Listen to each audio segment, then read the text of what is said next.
Okay, so welcome everyone, those who are joining live and those who are watching playback. This is Timeline Astrology. My name is Gary O'Toole. I'm a Vedic astrologer or an Indian astrologer or Jyotishi. You might have heard any of those terms to describe the astrology of India. So these are my 2020 forecasts. And there's quite a lot to go through this year. As you may have heard from other forecasts and astrologers, this is quite a pivotal year. There's a lot going on. There's a lot happening. So I'm going to breeze through this. The pace might be a bit quick for some people. And in that case, for those who are watching the playback, or even those live now can watch the playback and, pause it when you need to. Okay, so just mention as well as we go through this, because of the artwork, you might take notice of Samir Rana's artwork. He's put together some artwork for all these slides, which I'm really appreciative of, and his details I'll give at the end. So these are all collages, these are astrological collages. You'll see here this very significant image here. And by the way, I didn't give him any cues. He's not an astrologer. I didn't give him any cues as to what to put in the images, and yet this is the kind of things he came up with, interestingly. So here obviously we have the sign Sagittarius, and here's Capricorn. So just a disclaimer before I begin into any interpretations I've come up with. These are forecasts, and they're general in nature, just like a weather forecast. So please take them as such, and they do not take the place of an in-depth consultation, of course. Your planetary cycles, or what we refer to as dashas, are more relevant in your own life than the transits. But of course, the transits of the cycles that you're currently in are most relevant. So if you know what cycle you're in, a Mars, a Venus, whatever it is, the transit of that planet, keep a special eye on that one. So, and this is an important point, the third one down. An imagined future should not take the place of your present reality and your timeless being, easily accessed by being witness to what is happening in your body, in your breath, and in this moment. So I always advise you to read any forecast with a sense of being centered. And then the last point here is that I'm only given the major transits of 2020. And obviously many transits not mentioned may impact you directly based on your chart, because, the transits are affecting someone all the time.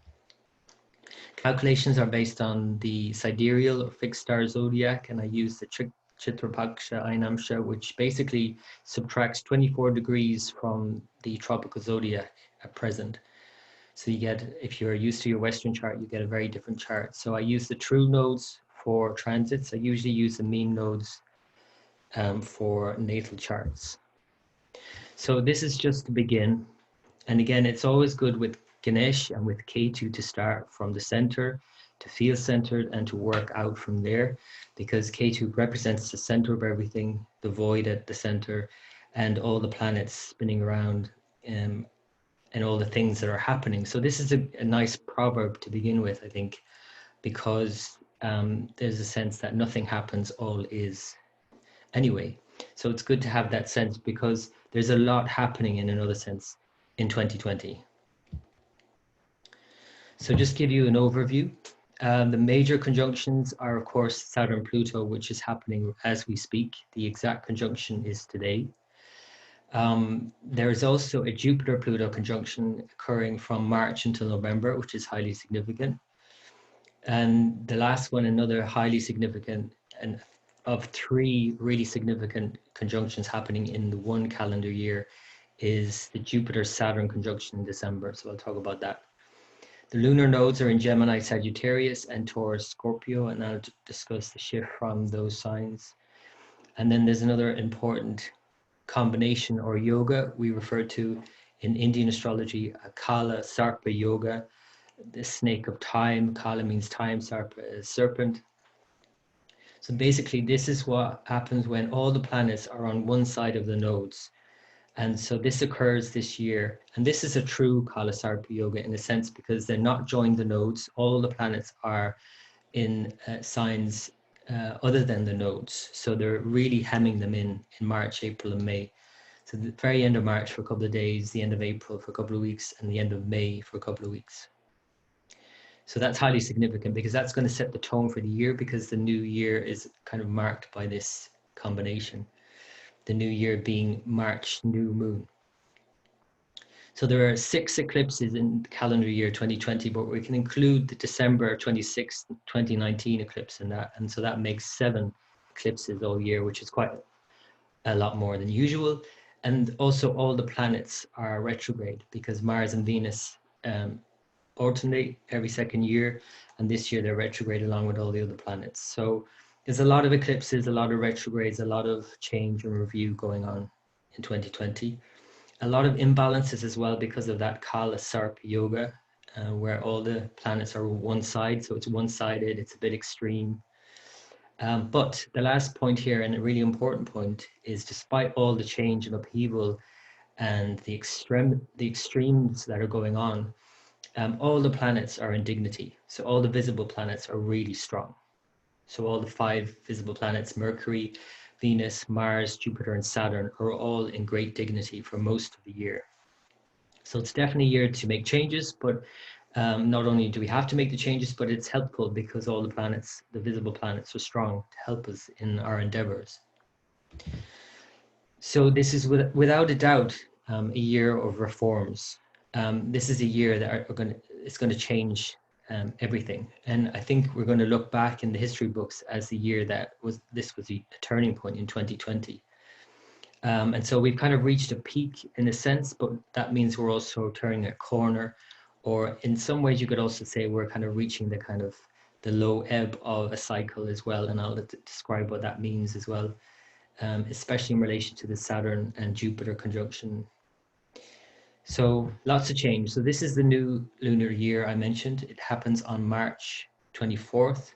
This is rising for London, so it's Gemini rising. It'll be different for each country. Different places on the planet will experience this chart differently, but here we have for London, this is the South Indian chart, Aries, Taurus, Gemini. So we have ascendant AS here, and the north node is called Rahu in Indian astrology, and Ketu, the south node. And so you can see, even though it's not a true Kala Sarpa yoga yet, it's pretty much because Jupiter is just about to leave here at Sagittarius. It's 29 degrees, and so the nodes are hemming in all the planets. So this becomes exact on March 30th when Jupiter moves into Capricorn. But even now, and for the whole year, we have this quality of all the planets on one side, kind of lopsided, really. So again, it creates this kind of extreme environment where there can be, a lot of upheaval. Now, even though this is not, supposed to be a very spiritual indication, because it's seen as all the planets are actually moving towards the north node, Rahu, which is more material and greed. At the same time, you do notice it in charts where it's kind of like, in a natal chart, for example, you see someone who has this combination where they have an extreme life one way or the other. Maybe they're very material up until a certain point, and then something happens in their life where it completely transforms them and they go a completely different direction. So this is, although supposed to be a very material, greedy combination, it does highlight spirituality as well, because it's only when things become really extreme in life that we seek something other than material. So just going back to these conjunctions that are happening all year, and as I said, the Saturn-Pluto conjunction is happening exactly right now. So it's really taken up a lot of airtime in the last year. It will now move away from its exact conjunction, which is a relief. It's kind of like we've birthed something now. We've gone through all the labor pains, and even the fact that Saturn itself, as it goes retrograde every year and in and out of retrograde stations and shadows, takes a whole 9 months every year. It's kind of like the gestation period, But when it's doing it along with Pluto, the last year has been really challenging for a lot of people. And so now we're at the peak of it in a sense. And so after this, there's a sense of it moving away. It isn't that it's going to be over exactly until 2021, but it's not going to be exact again because they're not going to move very far away from each other. They're going to stay within a few degrees of each other and come close together again as Saturn retrogrades into the end of the year. So just be mindful of that, that 2020 is also this kind of Saturn-Pluto conjunction period in our life. And more than anything, it represents a fear of endings, an extinction sort of fear, an end times fear, because Saturn is all about limitation of time. It's the Lord of time, and Pluto is the Lord of the underworld, the hidden subconscious, what people refer to as dark aspects of our being. So I don't see the dark Pluto as all bad because we hide a lot of good things in the dark. But generally, it can bring up some kind of quite nasty things. So all the fears of death, all the fears of threat that we've been having in the last year, all the doom and gloom and the lack of hope are very much tied in with this Saturn-Pluto conjunction in sidereal Sagittarius, because Sagittarius is where we're meant to have hope. And so this conjunction has not helped in that sense.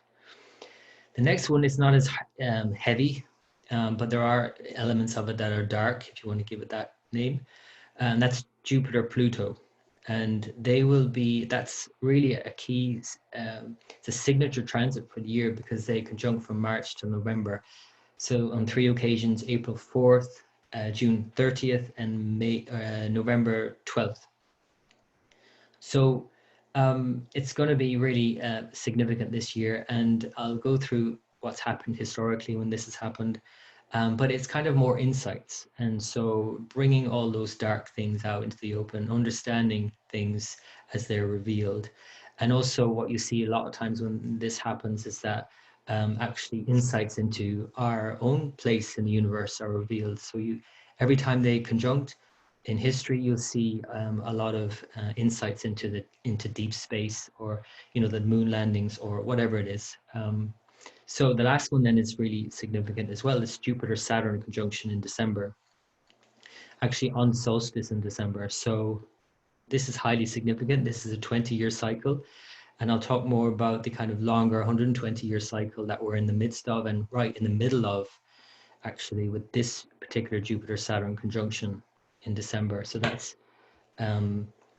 sort of playing in the background as well, because Jupiter and Saturn are in the same sign right now in Sagittarius, but they'll meet in Capricorn just after the very debilitation degree of Jupiter. So Jupiter is highly challenged in 2020, there's no doubt about it, but it's extreme. So there's going to be highs and lows, and Saturn kind of really is winning over in a sense, because Saturn is very strong all year in its own sign, Capricorn. And so Jupiter doesn't do so well in Capricorn because Jupiter is about morals and ethics, and Capricorn and Saturn are more about big business and ambition and being rebellious. And so it doesn't tie in with Jupiter, which is all about tradition and laws and keeping order. And so we're going to see a lot of, or lack of, those. And the other thing that Jupiter represents, of course, and the big thing this year, is the economy, which is going to go through some real highs and lows and a complete reset, I imagine, by the end of the year. So again, back to the Saturn-Pluto conjunction. And as I said, it's quite a heavy one, and it's exact right now as I speak. So when I was putting these slides together and I decided to do it today, I was aware that, I'm doing it during this conjunction, and how it's affecting me personally, and how I could manage to get over, I guess, my own fears. And included in those are, my ability to express myself clearly, of course, because my rising sign is Scorpio. So this is occurring in my second sign. And so I've, been dealing with Saturn Pluto in my second house for the last year. You've been dealing with it in whatever house or whatever area of your life you've been experiencing it in the last year. And it's depending on what other cycles are going on for you, especially if you're in a Saturn cycle, for example, this could be challenging, or it could be something that's going on in the background, which you can ignore for pretty much most of the time. except for sometimes where it rears its head, or you maybe observe it in other people or on TV. But historically, so this is what tends to happen during a Saturn-Pluto conjunction. If we go back to 1914, 1915, this occurred in the lunar sign Ārdrā in sidereal Gemini, in the middle of Gemini. And the stormy waters, or maybe stormy air in the sign Gemini, in particular in the sign Ārdrā. It's a very stormy sign because it's ruled by the god of storms itself, called Rudra. And this is why 1914 and 1915 we saw, the beginning of World War One. So it's not that every time Saturn and Pluto comes together that there's a world war, of course, but there tends to be wars. The reason why there was a world war this time, because they conjoined in Ārdrā on two separate occasions, 1914, 1915. And so it meant that they were coming to conjunction for a long time. So it took years for them to come together, to move apart, and to come together again. So it meant that it was a highly stressful environment during those years. Another example in history is 1947, and that was actually at the end of World War II. So it sometimes ends things as well that you really want to end. This occurred in Ashleisha, which is at the end of sidereal Cancer, and it's all about home and security. And of course, what happened then was the split in Pakistan and India, and millions of people were killed in that split. So that wasn't easy either, of course. That was a very difficult time in history, and this we saw a lot of redrafting of borders, not just Pakistan and India. But we saw the year later, we saw Israel being formed. So Saturn is all about borders, and Pluto changes things. So every time they come together, and we're seeing this again in 2020 with Brexit, borders are redrawn. So next time, 1982, they came together in Chitra, which is the lunar mansion contained between Libra and the end of Libra and the beginning of Virgo. So it happened in Libra, and this kind of quality of Libra is very much about, well, first of all, it's ruled by Venus. So what we saw in 1982 was a very severe recession. So that's Venus and money. But the other thing was the AIDS epidemic. So 1982, we're at the height of that, I imagine. So that's the fear as well of Saturn and Pluto. And even I'm seeing again, this SARS, or what is some viral outbreak again in China, and the fear of that exploding. So it tends to bring up this fear of end times and of a threat to humanity. It's more so the Extinction Rebellion movement in 2020, and the whole thing of, literally species are becoming extinct, but it's always a fear of end times. So the other thing about 2020 is that it's in the sign Sagittarius, as I mentioned, and it's all about hope, or lack thereof. And I really like this image in terms of reaching for something higher. So Uttarashada is the lunar sign. It's the ladder victorious, or the ladder unsubdued. And we're, challenged to continue on a path that we've chosen, but we're also challenged to choose the right path initially. And so we're at this kind of crossroads now in 2020 in choosing what the right path is, and going forward with that, and sticking to our guns. Pardon the pun. So the next conjunction is Jupiter-Pluto, and this is happening for a long time. So historically, if we go all the way back to now, Pluto wasn't actually discovered with a telescope, and I emphasize with the telescope, until 1930. But if we go back before this even, this is quite interesting. In 1906, Clyde Tombaugh, the astronomer, discovered Pluto. He was born in that year during a Jupiter-Pluto conjunction. So you'll see a pattern developing here. So this guy was born in a year with Jupiter-Pluto conjunct. In 1918, Venetia Burney, she was born in this year when Jupiter and Pluto were conjunct, and she later went on to name Pluto. And then in 1930 and 31, we saw planet Pluto was discovered, as well as this Disney character. Now, this is interesting because he looks very benevolent, and you have to remember that this is Jupiter, so he's yellow, but it's Pluto, so he's got some dark undertones, I guess. But it's interesting how, he's named Pluto, but he's this quite jolly character that Disney portrayed. So there is something sort of more buoyant about this, but it is bringing out darkness. It is bringing out the hidden aspects. And so one of the things we see a lot during this conjunction, next one, 68, 69, was the moon landing. Then 81, Hubble Space Telescope was sent out. And then in 94, 95, the first detailed image of outer space, in this one here, was sent back. So this is called Pillars of Creation. And so it was the first really deep space, detailed deep space image that we saw. And so this is what Jupiter and Pluto can do for us. It gives us real deep insights, not just into outer space, but in terms of our own inner space. So you'll see a lot of times this conjunction shows new insights into how our bodies tick, you know, our DNA and all of that. Like you see that play out as well. So 2007, the New Horizon. Now, this is very interesting. The New Horizons that was sent out for Pluto actually reaches Jupiter during a Jupiter-Pluto conjunction, because it was using Jupiter's gravity to push itself on out to Pluto. So in 2020, what we'll see is, you know, more insights into outer space and inner space. And so more discoveries to be had for sure. So that's Jupiter-Pluto. The last one then in December is Jupiter-Saturn. This is a 20-year conjunction. And this is kind of a boom bust kind of situation, because Jupiter is like an expansion and growth and Saturn is a contraction. It's like coming up and coming down. And you'll see these patterns constantly in history with this kind of boom bust. I'll give you some examples. But anyway, this is a slide by Edith Hathaway. I would highly recommend you look her up and read her articles if you haven't already. She writes in-depth articles about this conjunction of Jupiter-Saturn. And she talks about, you know, the longer periods of time, and in this case, a 120-year core Earth period. So it means that we're now at, so what it means basically is that when Jupiter and Saturn come together in the Earth signs, they do so over like longer periods of time, in this case, 120 years. There's sometimes an anomaly like this Aries one in 2000, and you know, that led to other things like Aries is the god of war and so on. But in 2020 is this core of the Earth.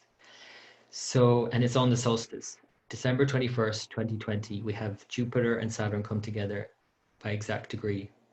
So we're in the middle of this cycle right now. And it means that we're also at the kind of low ebb of Jupiter, because Jupiter doesn't do well in Capricorn or Earth signs. So it's this kind of low ebb for humanity in terms of morality and ethics and, you know, religion. It doesn't mean that spirituality is affected in the sense that when things are really bad, in terms of law and order or a lot of disorder, we often then become more spiritual, you know.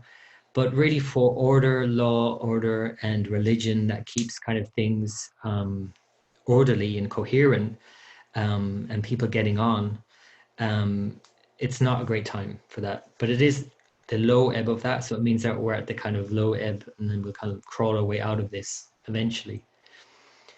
So this Jupiter-Saturn conjunction, and I'll just talk about this, this is more folklorish.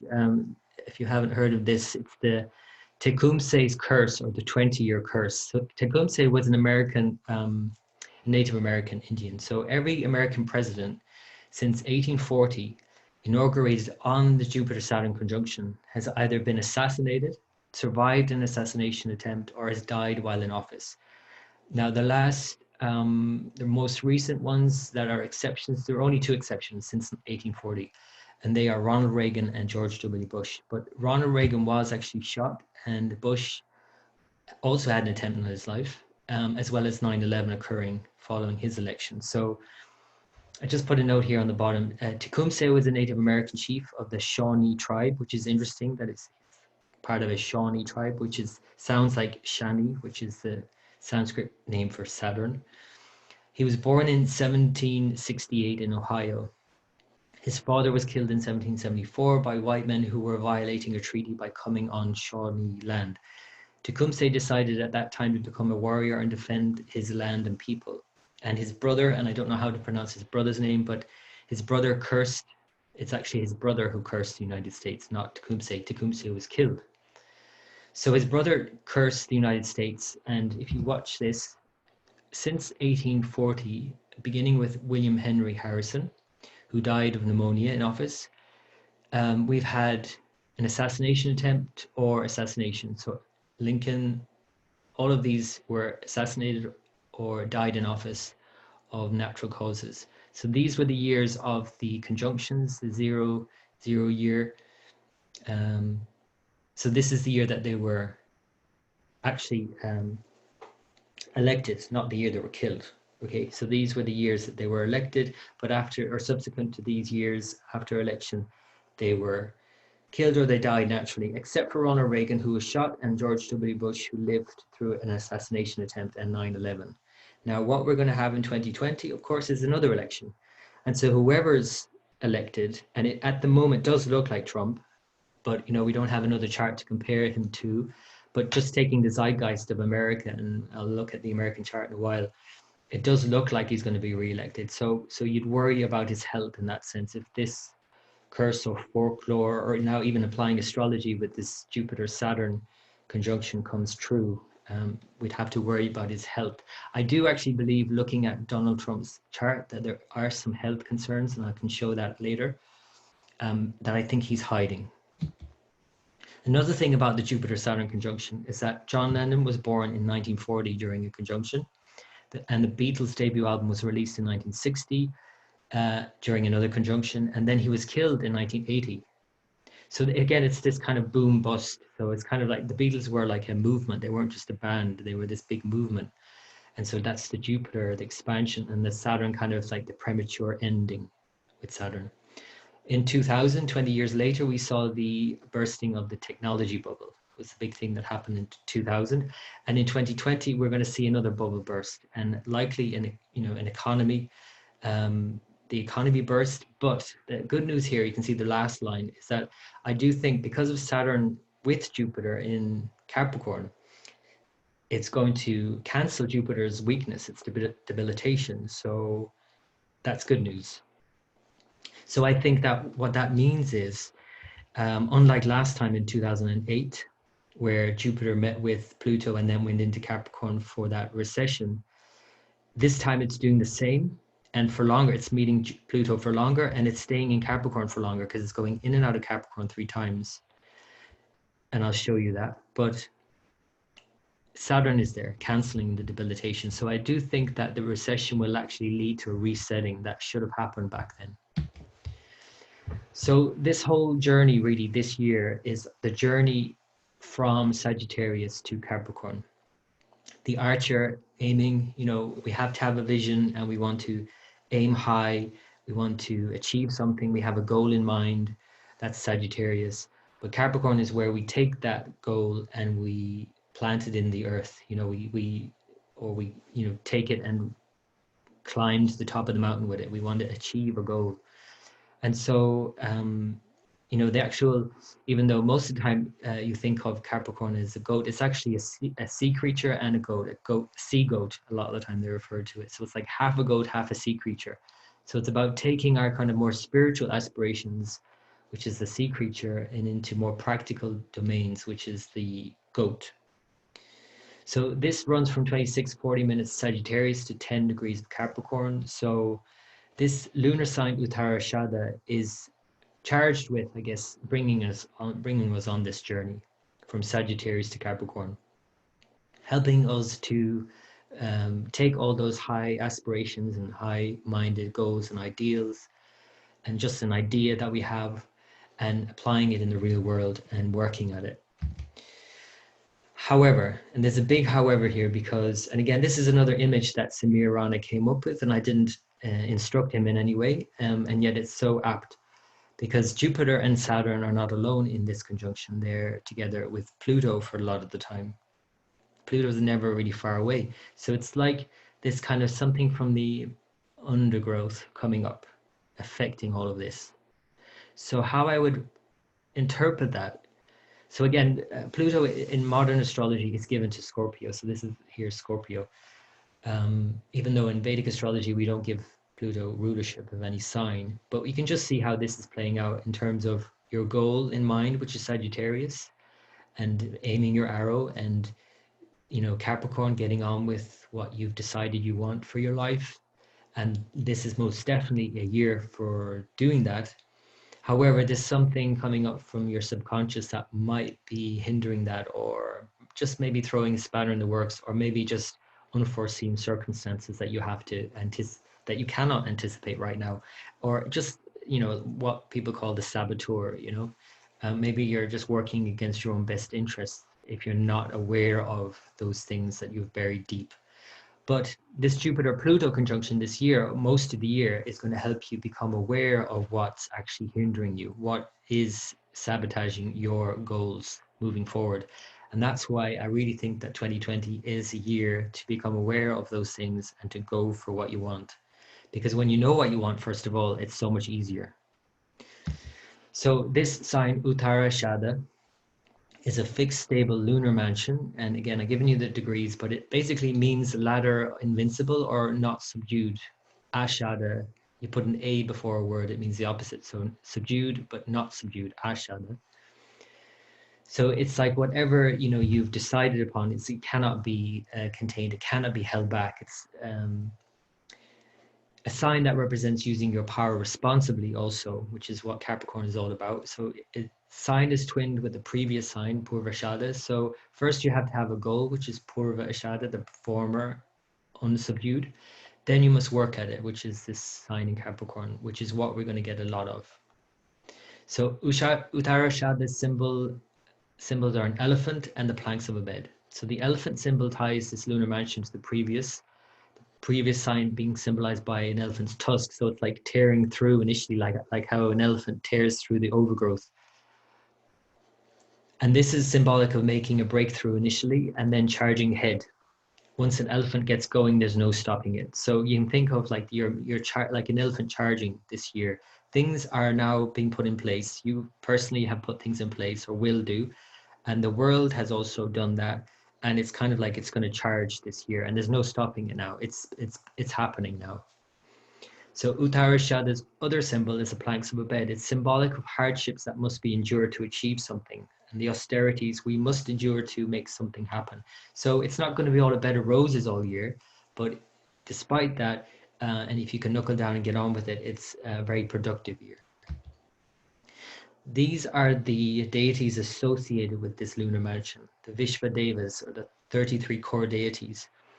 And there are 10 deities or powers, you can say, that are particularly evoked for this lunar mansion in Capricorn, between Sagittarius and Capricorn.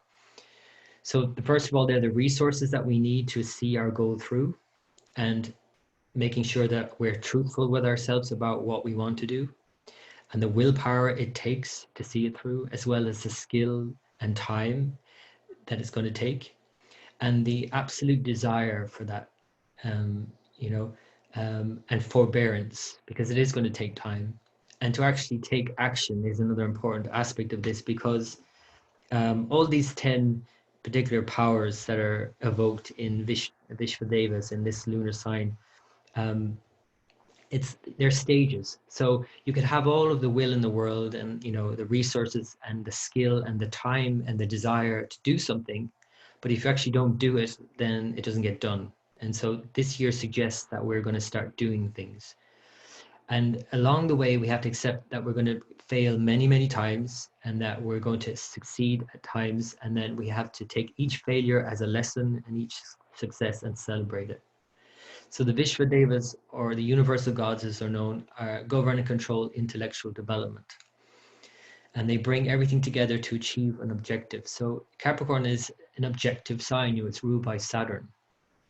So it includes others who can help, even if they don't agree with you. So what we're going to see this year a lot more of, I imagine, is that, the debate is over now. We're moving on from Sagittarius, and there's no more debate, or less debate.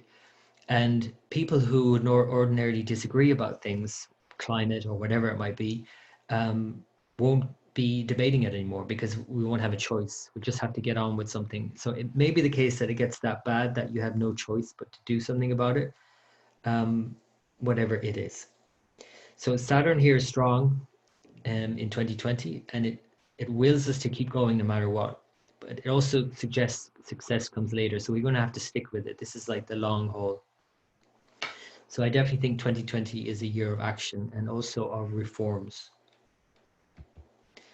There's another lunar sign just to mention in this vicinity of the zodiac, but it's very far north of the ecliptic, and it's called Abhijit. So this asterism or lunar mansion is, although not directly involved, it's an intercalary sign, so it's very far north and usually ignored in horoscopy. So we don't really look at it in natal horoscopes generally, but we use it normally for elections and universal concerns. So it's often translated as victorious also. So this is a highly auspicious section of the zodiac between 6 degrees 40 minutes and 11 degrees 13 minutes 20 seconds of Capricorn. So one deity with it is the god of creation, and then the other is a god of preservation. So you can think of it this way, that you might get started on something this year, but you also have to see it through. You create something, but you have to keep at it to preserve it. So just show you that how far north it is actually, because you can see here you got Libra, Scorpio, Sagittarius crossing the galactic center here, and you travel up here and you have to go all the way north to the constellation Lyra. And here the bright star here is the star Vega, and this is Abhijit. So it's very far north. But still, I mean, it's about reaching. This is whole symbolism about reaching high. So the eclipses. Let me just take a drink, and I'm going to talk about the eclipses all year.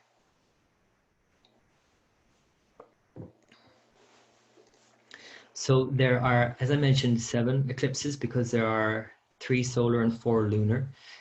All the solar eclipses occur near the solstices. So this is highly significant. If there wasn't enough that was significant in 2020, we were going to add more. So we've already had one on December 26th, 2019, at 9 degrees sidereal Sagittarius in the lunar mansion Mūla, which is a very destructive lunar sign. It's ruled by the goddess of death, Niriti. She's very like Kali. And so we've seen a lot of that already in the latter part of 2019 and into early 2020, and particularly impacting places like Australia, and I'll show you why in their chart. The next one we're going to have is the exact solstice, June 21st, 2020. I believe the solstice here in Ireland actually is 22nd, but anyway, it's pretty much on the solstice. It's at 6 degrees of Gemini, so it's opposite where the previous one is. So if you have any planets or you were born in December or around the solstice in June, this is a big impactful year for you, of course. Something's got to change. And then the last solar eclipse is a total solar. So the first 2 are annular, like a ring around the moon. So they're not total, but they're pretty strong. And the last one is a total solar eclipse at 28 degrees of Scorpio. So we're moving into the Scorpio domain. That's on the December 14th, very close to the solstice, and that Jupiter-Saturn conjunction on December 21st. So if you have your birthday around those dates, it's definitely a significant year for you. Or if you have your birthday around these dates indeed, or any planets at these degrees. On January 10th, we just had a lunar eclipse at 25 degrees Gemini. On June 5th, we have one at 21 degrees Scorpio. July 5th, we have one at 18 degrees Sagittarius. And then November 30th, we have one at 14 degrees Taurus. These are all partial. And the summer ones, June, July, are very partial lunar eclipses, but it doesn't mean that they're not significant. So this is just showing what an eclipse is. Obviously, this is a lunar eclipse where the Earth gets in between the sun and the moon, and the light of the sun is blocked to the moon. And so a very partial lunar eclipse this year, but we have total lunar eclipse.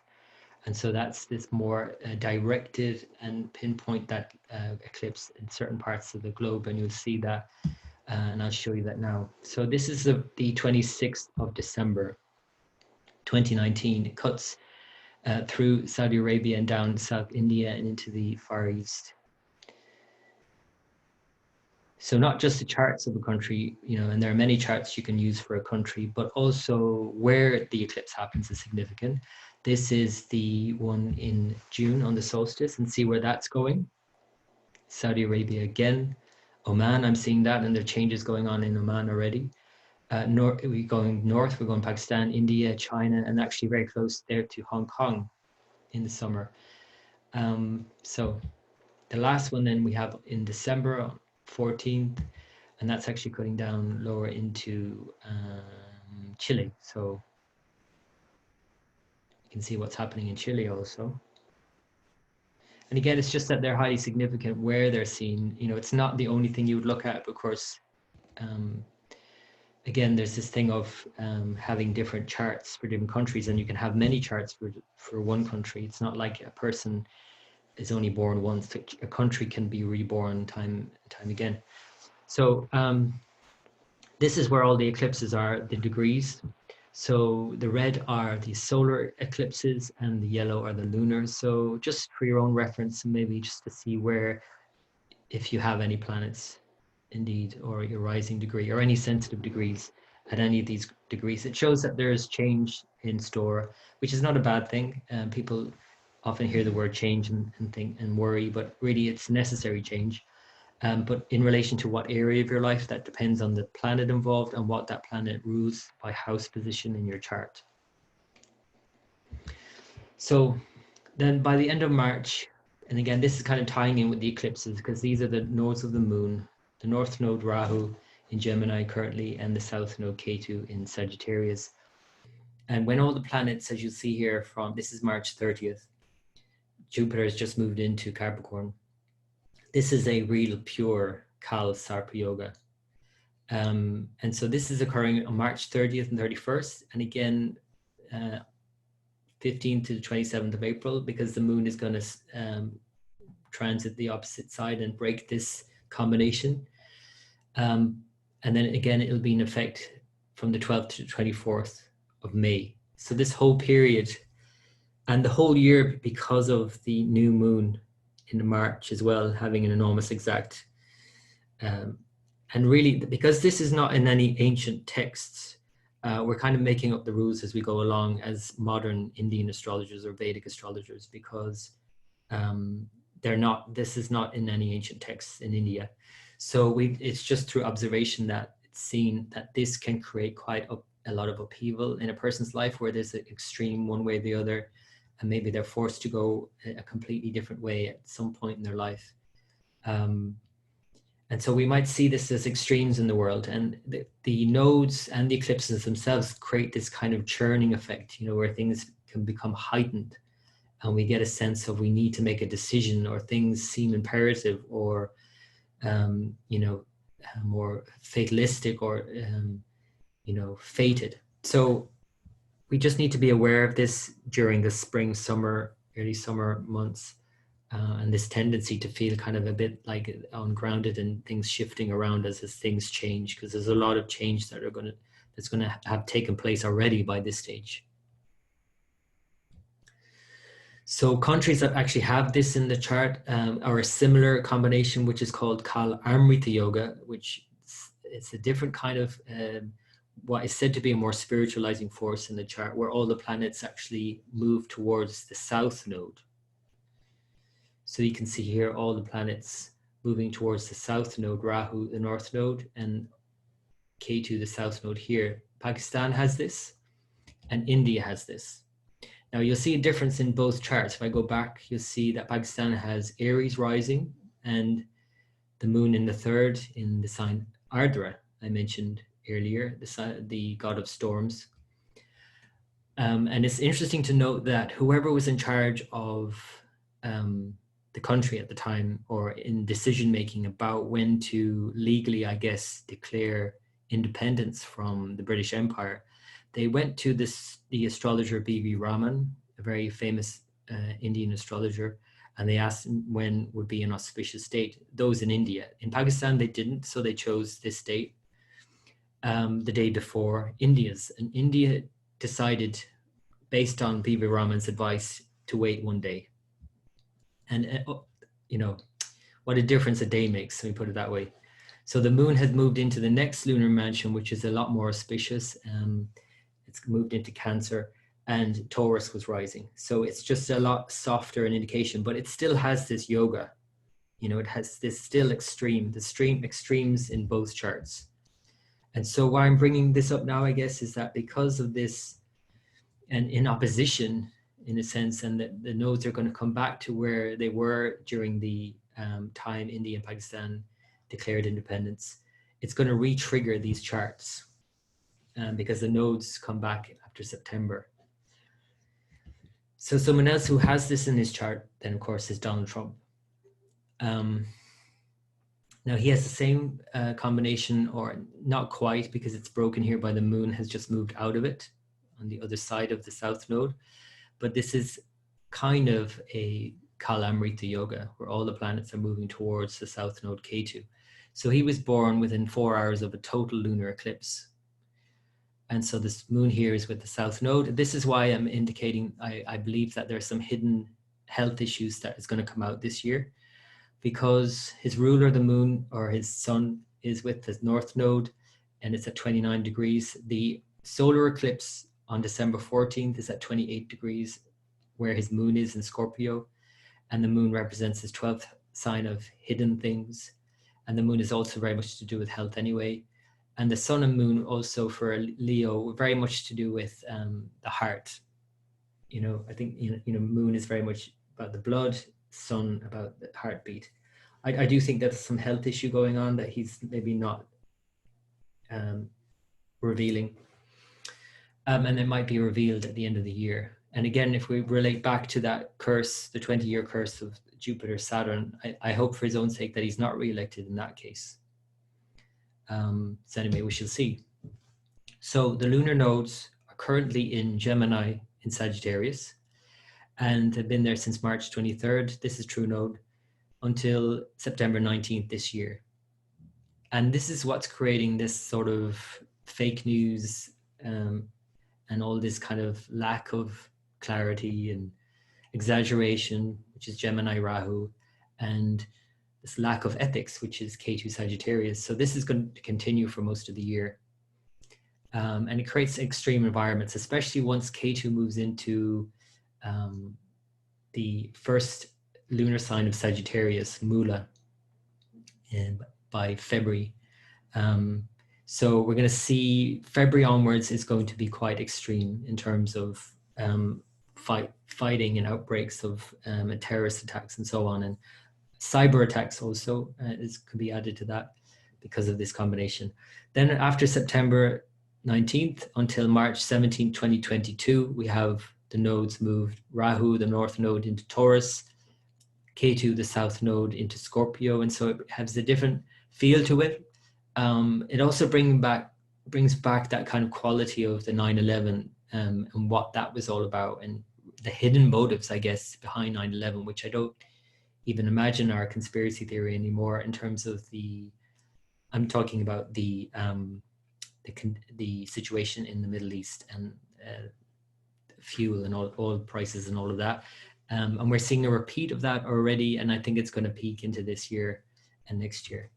So that's just a brief, I guess, look at what these nodes may bring up. The other thing about Taurus Scorpio is that they're more sexual. You can see in this image here, which is very interesting.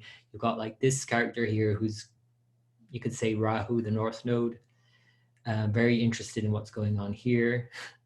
But this is Ketu, the south node, and he's looking away like he's disinterested, but really he is interested. This is Ketu.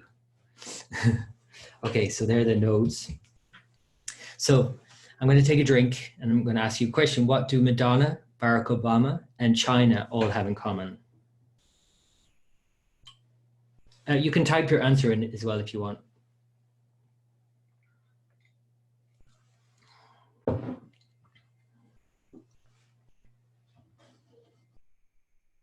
Okay, I don't see an answer coming in, so I'm going to give it to you. And by the way, it's not that they all have A at the end of their name, even though that is true. There is something else. And that is they all have Capricorn rising. Now, Madonna's chart is debated because we have worked with her chart for many years using a Leo ascendant, but I saw an interview of her last year where she discussed astrology, having a reading, and she claimed to have Aquarius rising. So she knows her time of birth, she's had a reading. And then, of course, with Vedic astrology, we calculate the chart subtracting 23 degrees for someone of her age. So if you subtract 23 degrees from Aquarius, you most likely come into Capricorn. And then I redrew the chart using Capricorn, and then, hey presto, I mean, it fits her perfectly. Even just looking at her as a Capricorn rising, she has that stern look of a Capricorn. And more importantly, the point I'm making here in relation to these three, Madonna, Barack Obama, and China, is that they have a hard work ethos more than anything. So this is Barack Obama's chart, and the reason I'm bringing his chart up is that he has the same signature in his chart we're going to have this year in terms of the Saturn-Jupiter conjunction. He was born in 1961. So they came together closely in 60, and then exactly in 1961 when he was born. And you see it here is Capricorn rising, Jupiter and Saturn conjunct, both retrograde. So what I'm saying here, I guess, is that look to Barack Obama if you want to understand a bit about the Jupiter-Saturn conjunction. Because although Jupiter is in its weakest sign and Saturn's very strong, when you have a debilitated planet like that with its ruler, Saturn, in this case, it actually cancels all the weakness. So you also get all the strengths. So Barack Obama is not someone you look at and think of a very somber, serious person, even though you think, okay, that's Saturn there and the Jupiter is weak. In fact, the opposite is true. And you might also say that it's true to an exaggerated degree where he's perhaps overcompensating and too jolly. That could be a point you could make. Because when a planet is debilitated and retrograde and it's cancelled by being with a planet that's strong, it's kind of like an overcompensation also. So you have the weakness and you have the strength. You have both indicated. So this is what we're going to see. This is another indication of what we're going to see in 2020 into 2021. And then China, their 1949 chart, or the proclamation of their independence, which they celebrated their 70th birthday last year, has Capricorn rising as well as the moon, very close, 9 degrees moon, 8 degrees Capricorn. So already, without looking at anything else in this chart, and not knowing the cycles that the country's going through, even though I can tell you that they're in a Mercury cycle in the 9th sign. So it's triggered this kind of, they recently released this whole proclamation of, moral, this ethical guidelines for the country, which I'm going to talk about Jinping's chart more later on, which is fascinating. But anyway, what you see here more than anything is that it's very impacted by the transits of Saturn, Jupiter, and Pluto coming up. So China is going to go through some major changes, in other words. So Jupiter, Saturn, and Pluto in Capricorn. Jupiter moves in March 30th until June 30th, moves back then into Sagittarius until November 20th, goes back into Capricorn November 20th until April 5th, 2021.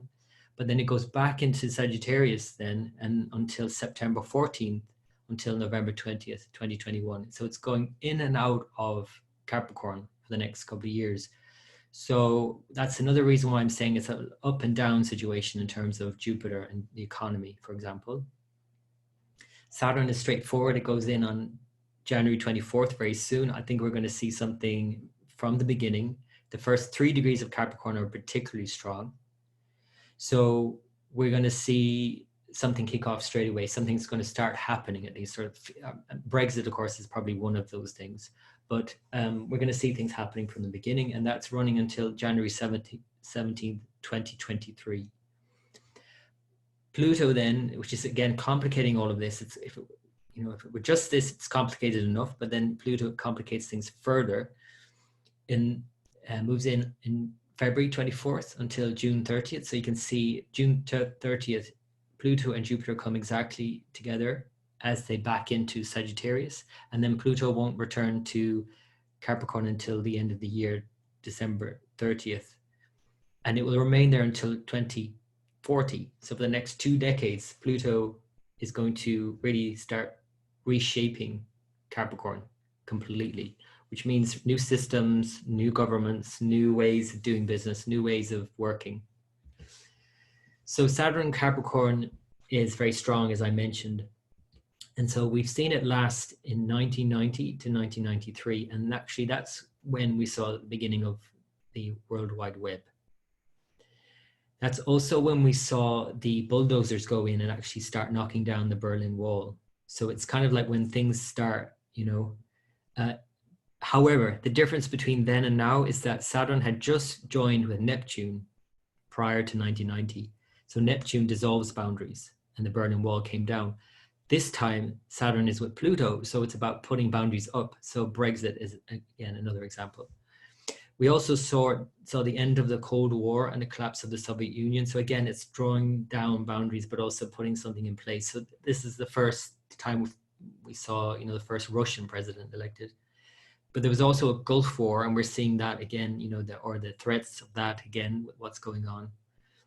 I don't think there'll be a Gulf War, an all-out war, so much as I think that this will affect the economies more so, and other astrologers are alluding to the same. But it is possible. It's highly possible as soon as Saturn moves into Capricorn that we'll have some, a war going on there.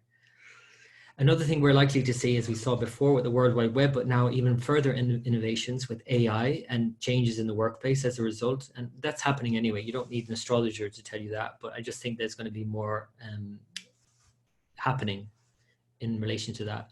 So new systems of energy production as well and distribution in the coming years, and Brexit. So Jupiter in Capricorn is a different matter. It's not as strong as Saturn, even though it's cancelled its weakness, and so there is strength.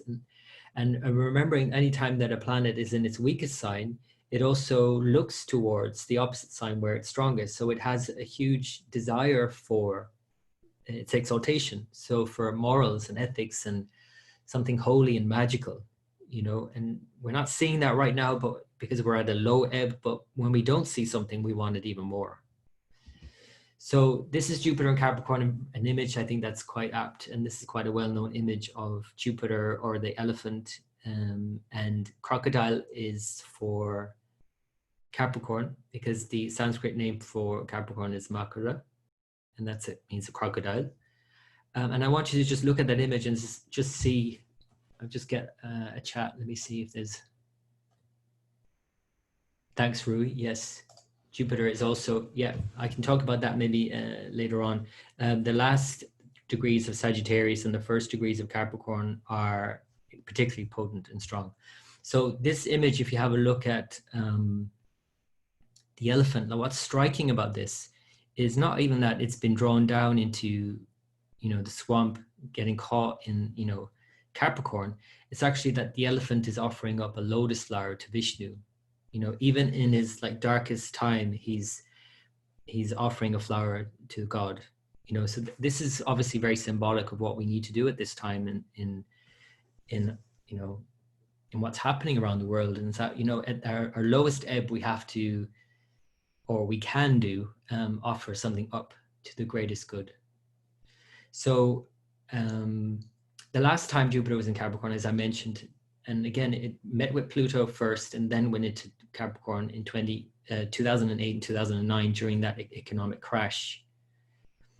Again, the good news this time, even though it's meeting with Pluto for even longer and it's going into Capricorn, is that it's meeting with Saturn and it's cancelling its weakness. So I do see it as an economic downturn, but leading to reforms in the financial sector, hopefully. I'm using the word hopefully as a bit of a pun, of course, but hope is Jupiter. It's like, we do need hope. So that's Jupiter in Capricorn. So when Saturn's in Capricorn, it aspects Pisces, Cancer, and Libra. So just keep an eye on the aspects as well, because it's important to know the areas of your life that's been impacted by the aspects, even more so than when Saturn is placed somewhere, in fact, because Saturn owns Capricorn and it does well there. So it'll, work hard there. But for Pisces, Cancer, and Libra, you might be challenged in those areas. With Jupiter in Sagittarius, it is very strong in Sagittarius. And as it transits there, it aspects Aries, Gemini, and Leo. So it brings its beneficence there. But then when it's in Capricorn, it aspects, and although it's cancelled its debilitation, so it's bringing some benefit to Capricorn as well, but it's aspecting Taurus, Cancer, and Virgo. So you see there, the commonality there obviously are the two signs, Capricorn and Cancer. That axis there is highly potentized this year in terms of making something happen, because you need both. You need Saturn and Jupiter. You need the high-minded ideals. You need, or just the idea, which is Jupiter, the wish and hope for something, but you also need to work at it, which is Saturn. So whenever you have those, what they refer to as double transits of Saturn-Jupiter, aspecting the same sign, then you can really make something happen in that area of your life. So in this case, Cancer, Capricorn. And if we could just say in a general sense, you know, if you didn't know what they were specifically for your chart, then this is home and work. We put it that way: private life, public life. So one thing I would say about that as well is that, you know, private life, public life, I think there's going to be a lot of emphasis on, you know, the two, and that sometimes we might become imbalanced in relation to those two, because there's going to be so much happening in the world and so much reform and change out in the world, the Capricorn side of things, that we'll also want the home life and the steady, secure home life, which is the Cancer side of things. So a lot of people may retreat into that as well when things are really going to change a lot.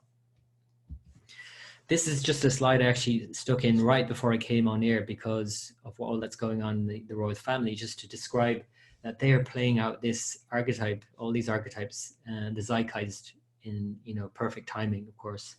So you have the Queen's chart here. She's Sagittarius rising and 28 degrees of Sagittarius, where this conjunction Saturn and Pluto is right now. So Saturn and Pluto are exact at 28 degrees. So you can see how it's impacting her.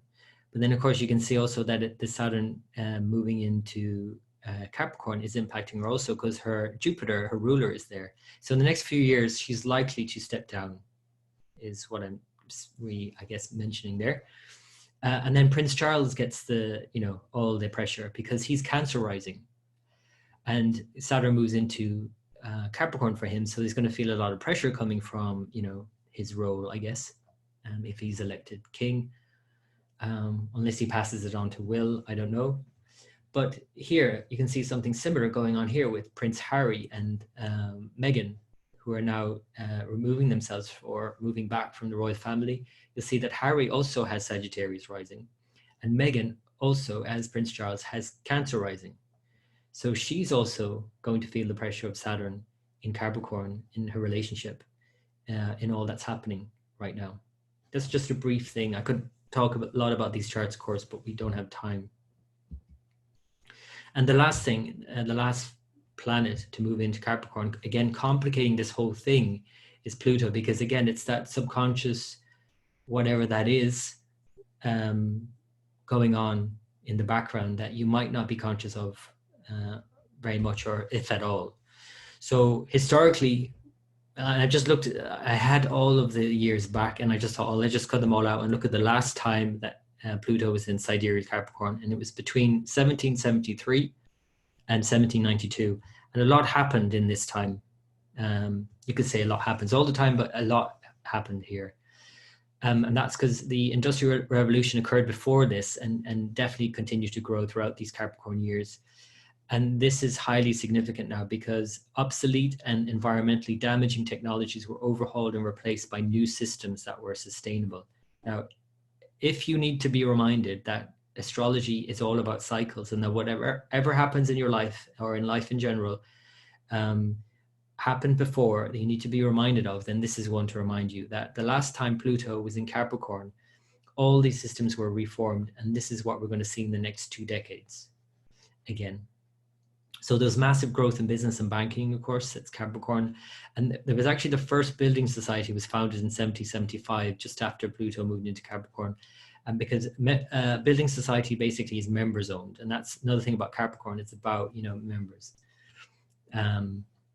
Saturn is all about the common man, if you want to put it that way, the worker, right? So the birth of modern day economics happened during this period, as well as slavery being outlawed in Britain, but then on the increase in the African slave trade. So slavery is one obviously thing to consider, and modern day slavery and human trafficking and slavery to the kind of the machine in a sense, and to being online, and to people working in, you know, jobs where it seems like they're being paid well and they're given, you know, everything they need, but basically they're slaves to the system they're in, whatever it is. So also during this period was the American and French revolutions. So that was obviously highly significant in terms of systems overhauling and changing and revolting against what was basically, the French Revolution was basically a revolt against this kind of divide between the rich and the poor that grew and grew during this whole period. So we're seeing a repeat of all of these things basically, and we're going to see this come to a head now in 2020 to 2040. So, okay, that's Capricorn. The next are retrogrades. Let me just take a drink. I have to talk this fast because there's quite a lot of slides. Again, if you're watching this playback, hopefully you can just pause when you need to. Okay, so retrogrades, all the planets are retrograde this year. Retrograde planets point to a time to restore and renew. We must deal with unfinished business in the process. As retrograde doesn't mean we're not moving, it just means we must move in a different direction for a while. Retrograde phases offer us a way to slow down and move inwards as we concentrate and reclaim our energy in preparation for moving forward with more self-awareness with regards to the aspects of life the planet governs. So I can't say that what that is for you personally, but hopefully you know that yourself.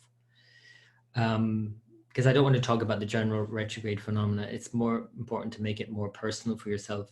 So Mercury retrogrades in all the air signs during the year. So it's strong in air signs, in particular its own sign Gemini in June, July. Venus is retrograde in its own sign Taurus. So again, it's also very strong and stays 4 months in Taurus due to this retrograde in May, June. So it's very strong for a lot of the year. And before that, it's exalted. So Venus is very strong in 2020. Mars is also very strong in 2020. It starts off in Scorpio, where it is now, and it finishes in Aries. And it moves from Aries to Pisces, September to November, it's retrograde. From October 4th, it moves back into Pisces. So for Aries in particular, that might be an uncertain period, even though it's overall a very strong year for Aries. When Mars moves into Pisces, the 12th sign, from October 4th until it moves direct November 14th, at least anyway, until then it moves again back into Aries by Christmas. It could be an uncertain time. But overall, Mars is very strong all year.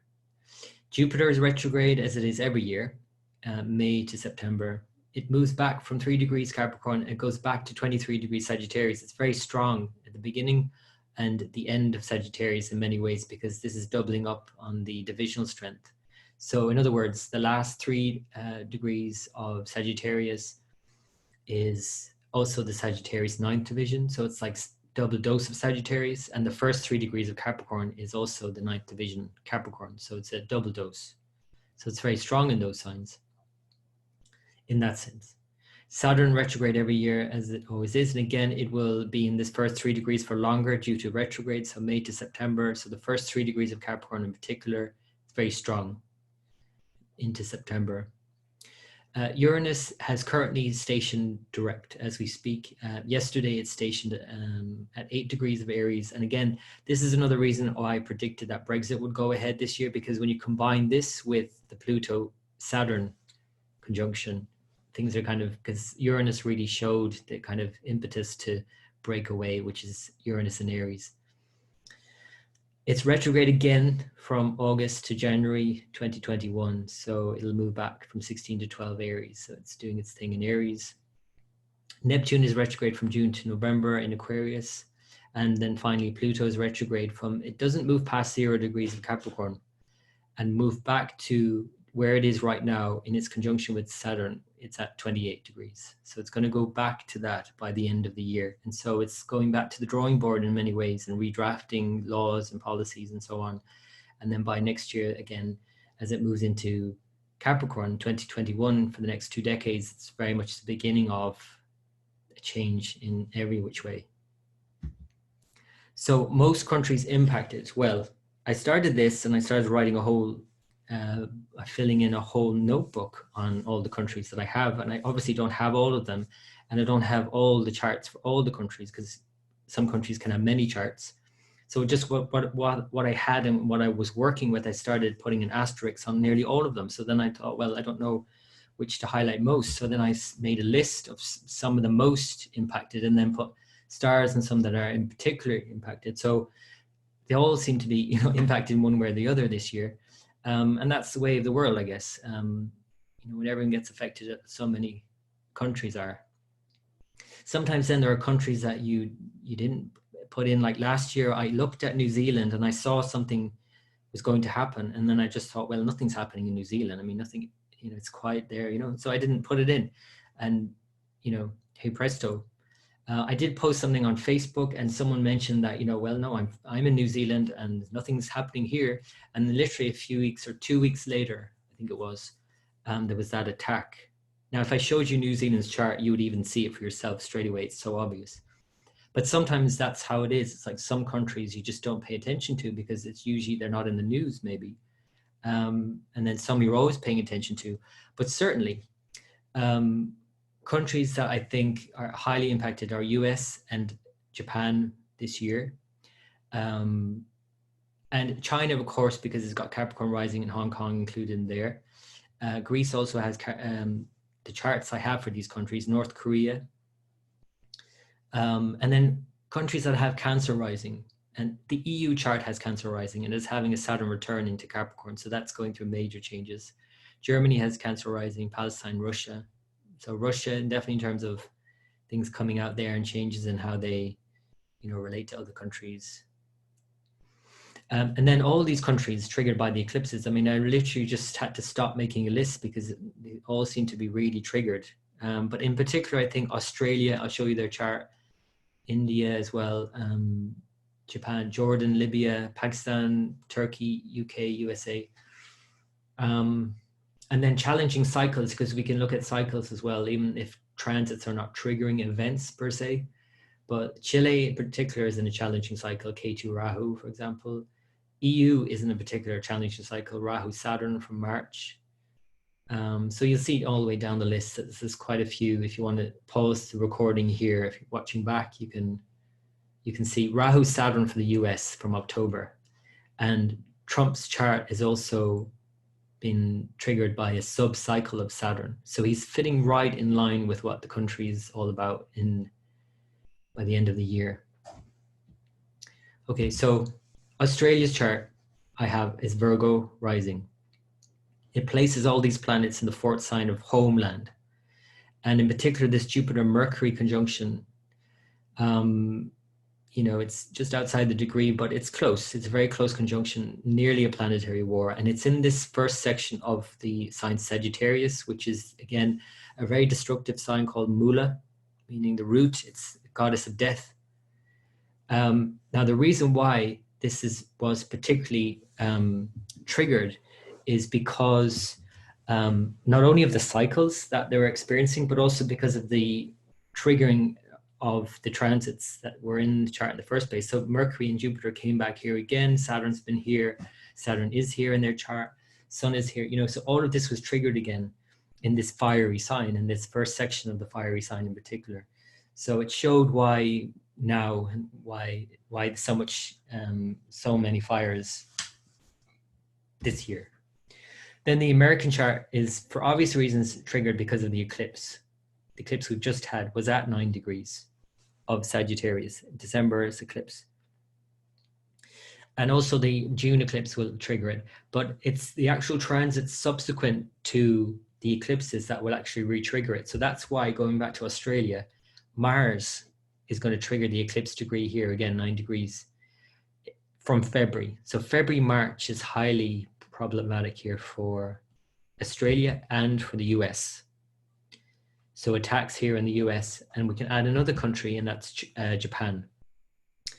The chart I have for Japan is the 1952 independence chart, and it's at 7 degrees rising Sagittarius. So there could be something going on in Japan. I don't know if it's going to be attacks or maybe it's going to be a natural disaster. And then I was reminded that actually Japan have the Olympics this year. So maybe it's just that, maybe they're just going to be very exposed to the world and their culture exposed more to the world. It could be something as innocent as that. But I do think that with Mars moving in there in February and March, there'll be something.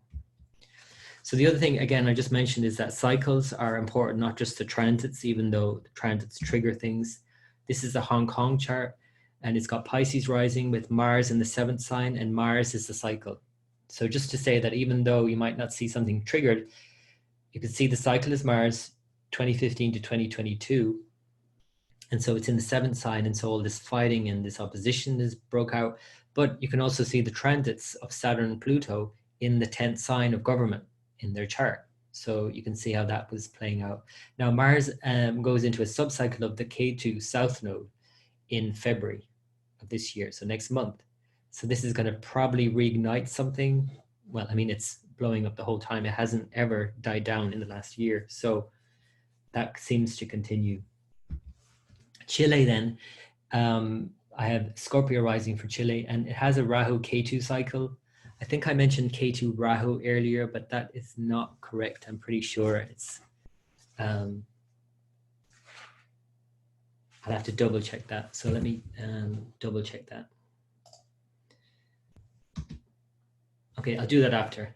So I'm pretty sure it's Rahu K2. So anyway, but this has been triggered, and anytime you get the nodes both at the same time, it creates this kind of uncertainty in a country where they really don't know what's going on. And so uprisings are not unusual when there's a sense of uncertainty.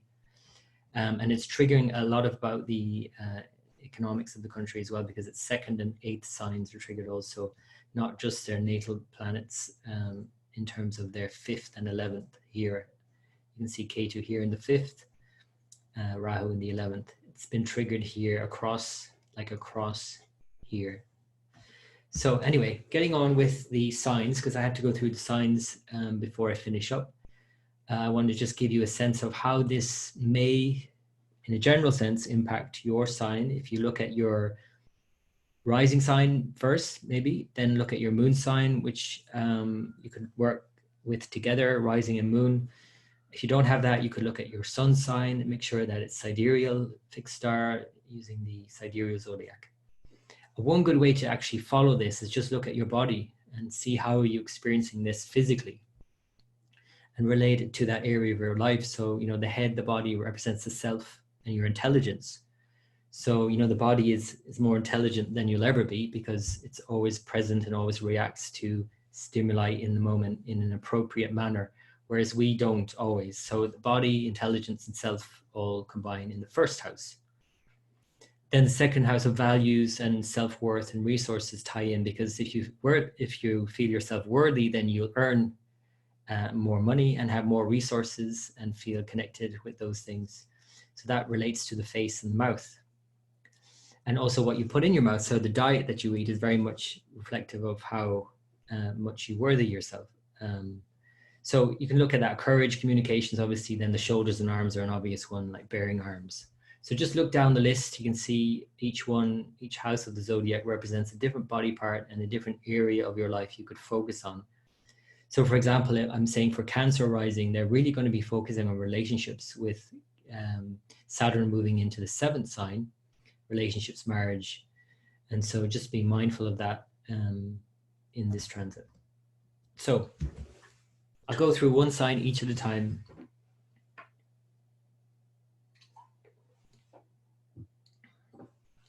So Aries is having a very strong year, and that's because their ruler Mars is very strong. It starts in Scorpio, it's in Scorpio right now, and it finishes in Aries, and it'll be exalted in between that. Strong in Sagittarius. It's going through some things, of course, as it retrogrades in Aries and Pisces, but overall it's a very strong year for Mars. Because when you add this to the fact that Saturn is moving into their 10th sign, in its own sign, Capricorn, in an angle, and Jupiter is spending a long time in Sagittarius in the 9th sign, these are really strong transits for Aries. And so work and direction in life are the biggest topics. 10th and 9th house. Focus on direction, purpose, career, and status is major. Efforts need to be made in paying debts. I'm referring here to the aspects of Saturn. And this results in better relationships and business partnerships. Desire for a peaceful home life due to a heavier workload, because Saturn here in Capricorn aspects Cancer, the 4th sign. Mars is strong all year, giving you the confidence to achieve your goals. And so it's very much a year about grabbing and going with it and achieving more goals. And again, and paying off your debts as well as a result of all your hard work. And so just be mindful of the retrograde phase from 10th of September to November 14th, especially as it re-enters Pisces from October 4th. that just might be an uncertain period for you to navigate for a few weeks in October, November. So that's Mars, again, very strong for Mars. The next sign is Taurus, and its ruler is Venus. And Venus is also very strong all year. So it's a very strong, you're going to hear me say this about all the signs now because all the planets were strong. So despite all the changes that are going on and all the conjunctions and all the change, reform and review, with the strengths involved as well, we can really go with it and make the changes that are necessary. So, and Venus helps out when we're making bigger changes. It brings some sweetness in life. So it spends 4 months in Taurus. It's exalted also from February, and it's in Taurus from March 28th to July 31st. Of course, that means it's retrograde in your first house. So it does mean that you're going to be reviewing yourself and how you present yourself, maybe even how you look. You might completely change the way you look. And it's retrograde from May 13th to June 25th. Saturn's in the 9th sign and Jupiter in the 8th and 9th. So there's focus on travel and or studies in particular, and changes in those areas as well. Effort is required to earn more for the possibility of traveling, of course. I mean, that goes without saying, but that's what the Saturn aspect suggests, which changes also your daily routines, which is also obvious because when you travel, your daily routines change, or if you study, you're going to change your daily routines. Big changes in how you present yourself in the summer, I mentioned, which makes you feel more confident ultimately. So this is a very strong time for you, Taurus. And it hasn't been the easiest time for you because, and this is whether you're Taurus rising or moon Taurus, because all those planets have lined up in the 8th sign for you, and now they're going to move out of your 8th sign into the 9th sign. So it's going to be a big and positive change, Taurus. Gemini ruled by Mercury. So keeping an eye on Mercury's transits. Mercury is strong in all the air signs, retrograde in the air signs throughout the year. And so this is very much about you reviewing, as you tend to do as being Mercury sign. You're always reviewing because Mercury is always going into retrograde, in and out of retrograde. And you review yourself and, your home life in particular. But this year, it's very much about reviewing your purpose and direction in life because it's retrograde in the 1st, 5th, and 9th. So they're very much about your purpose in life. So Saturn's in the 8th as well as Jupiter in the 7th and 8th. So there's a focus here on joint resources or other people's values or your spouse's income or family. And this results in desire for more of your own say, of course. You desire to have your own income and your own say and your own values. So you need to find a balance between the two, of course. And this requires you to be more creative at work if you're to earn your own money with a review of your purpose and direction in life throughout the year. So again, this is something you do every year anyway, because you're ruled by Mercury. So you're always reviewing yourself, your life and direction. But this is particularly emphasized in 2020. Cancer, then, you're ruled by the moon. So I looked at the lunar eclipses, of which there are 4 very partial lunar eclipses and where they're impacting. So at the moment, the eclipses are impacting your everyday routines and this wish to retreat from them as well, because it's the 6th, 12th axis. So very much about, having to do things maybe you would rather just kind of be on your own.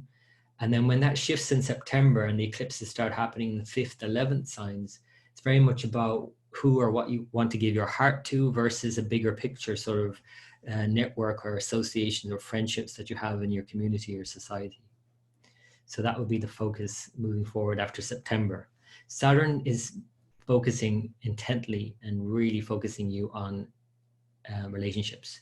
And it's strong in an angle in its own sign, just like Aries, so that's a positive thing. But unlike Aries, Saturn is a bit harder on you because you'll have to face things that maybe you wouldn't want to face in relationships. So it might have, you might have to face some intimate issues that you didn't want to face. So Jupiter is in the 6th and 7th also. So this focus on relationships on throughout the year really, and which may require travel. You might have to travel for this. There's a desire for your own space as well because it aspects your first sign. This results in changes at home as well, or having to make some changes at home. If you get into a relationship, for example, with change in career in the latter part of the year, and that's due to actually Mars's retrograde in an angle. So that's Again, a year for Cancer that they can really make the most of and make the changes. And though it might challenge Cancerians to focus on relationships when they maybe would rather not, when you do and you face the issues and you deal with your intimacy issues, that can be a great reward at the end of that journey for you. Leo, then I looked at the solar eclipses, of which they're really impactful this year. As I mentioned, there are 3 solar eclipses all near the equinoxes. And so particularly that, you know, well, all of them really, but that June equinox, you know, it's going to be quite volatile. But overall, when we look at where this is happening in your life, this is actually a really positive year for you, Leo. Because, and I know I don't sugarcoat things by any means. Anyone who follows my astrology, you would know I don't sugarcoat anything. I'm Scorpio, for God's sake. You know, I tell it as it is, and I want to make things better. But I never sugarcoat. And this year, I'm just seeing a lot of strengths for a lot of the signs. So I'm just telling it as it is. Leo, it's very strong because Saturn is in your 6th sign. And again, this could be Leo rising or moon sign, because Saturn does really well in the 6th from the moon as well.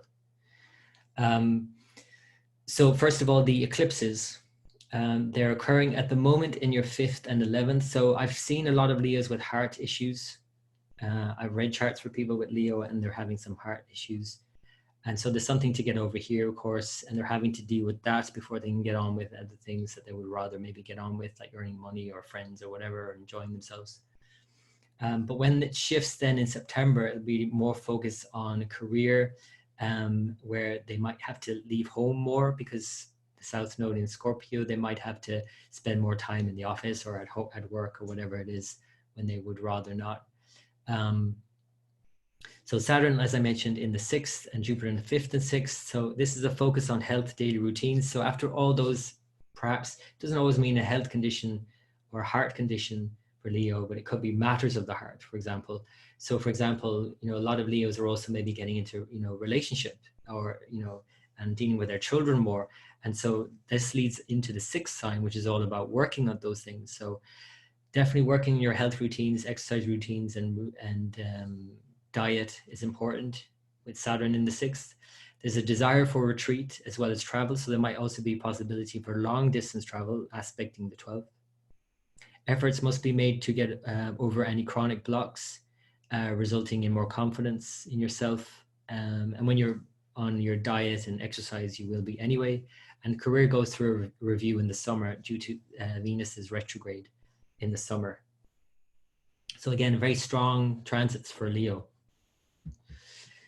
So Virgo, Mercury's other sign, again, just as Gemini, Virgos review a lot.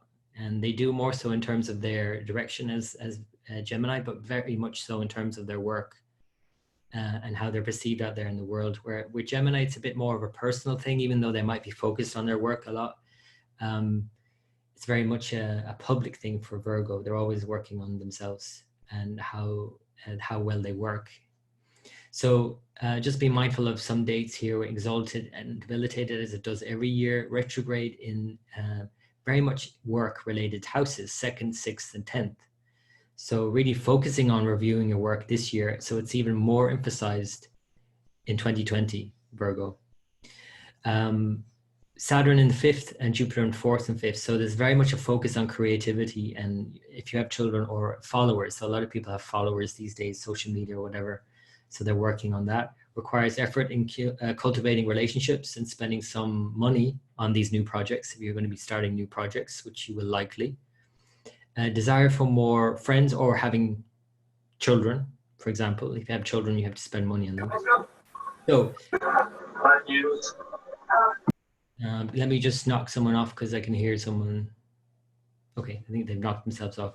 So desire for more friends, bigger plans for the future, with a review of your work throughout the year. And again, that's something Virgos do every year, but this is particularly emphasized this year because of the retrogrades in these signs.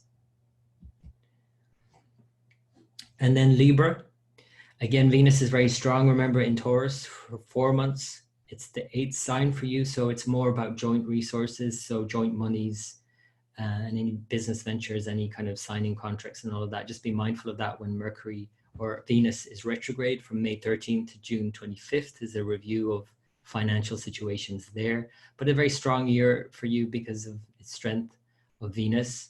Saturn is very strong in your fourth sign. This is another cardinal sign. The movable signs, Aries, Cancer, Libra, and Capricorn are all having the strength here of Saturn in Capricorn, and Jupiter in the third and fourth. So there's a focus on the home here, on mother and relationship, on happiness, and a desire at the same time for work and career prospects and status. And this requires daily effort and working on yourself and self-promotion because of its aspect onto your sign. So you be reviewing your partner's values and your money and joint finances throughout the summer because of this Venus retrograde. But again, a very strong year in terms of being able to handle those things and deal with them and to really get on and do what's necessary with this supportive Saturn in the fourth, really kind of like the bedrock for you for the year, this kind of more secure sense, building something with firm foundations. So then we're into Scorpio, another of Mars's signs. And we can also add the South Node K2 as we give this co-rulership. So these are very strong all year, both Mars and K2, as K2 moves through Sagittarius and into Scorpio. It's where it's also seen as strong, in fact, exalted by, you know, many commentators give exaltation to Sagittarius and many give it to Scorpio. So either way, it's strong in both signs. Saturn is in the third, and this is also very positive. So again, if your moon sign is Scorpio or if your rising sign is Scorpio, Saturn's transit in the third is very positive, because especially for the moon sign, because Saturn is now moving away from your moon and into the third from there, and Jupiter's in the second for a lot of the year. So Jupiter really likes being in the second from the moon, and Saturn really likes being in the third from the moon. So this is a very positive situation, as your ruler Mars and the South Node are both in strength for a lot of the year. I mentioned the retrogrades before about Mars, and you just be aware of the September 10th to November 14th, as Mars is retrograding your 6th to the 5th house. So health issues, looking back at routines, daily routines, and what you really wish to give your heart to moving forward, what's worth working at this year. That's what's the theme of Mars retrograde for you. Saturn and Jupiter focus on communications and confidence. So you're going to have to obviously change the way you communicate, which requires, I mentioned that about myself earlier. So this requires effort with any followers and creative projects. So I know I have to put some effort in here this year. There may be a foreign link to work as well, and a desire for travel and study. A review of work practices and daily routines the latter part of the year, as I mentioned.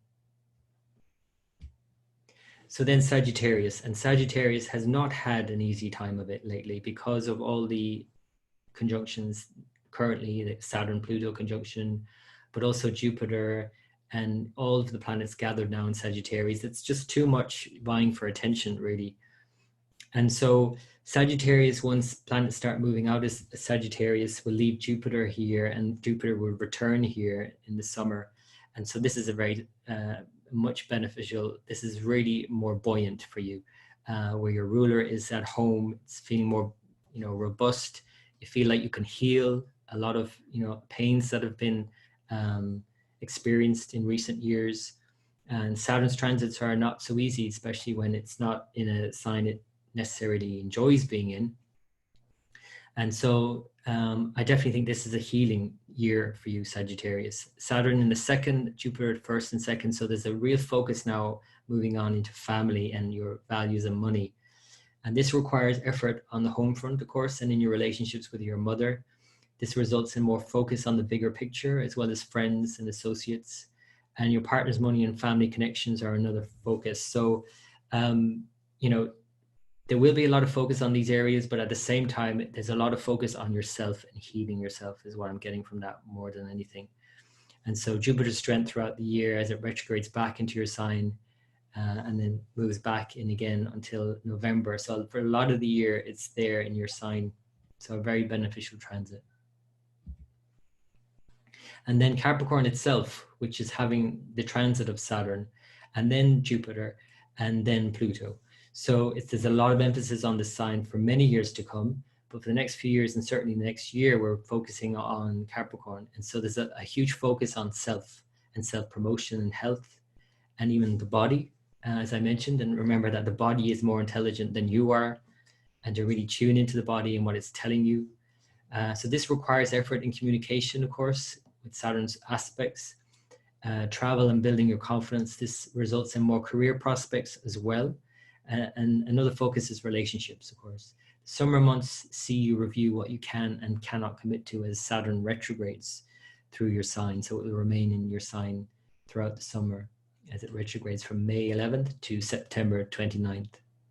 The Pluto transit is a different thing because it's a slower lasting, longer lasting transit, and it's only a brief hint in 2020 of what's to come in years to come as you really bring to the fore more hidden elements that can help you, actually, because a lot of times the things that we hide from ourselves are things that we, if we brought out into the open, can do us great good.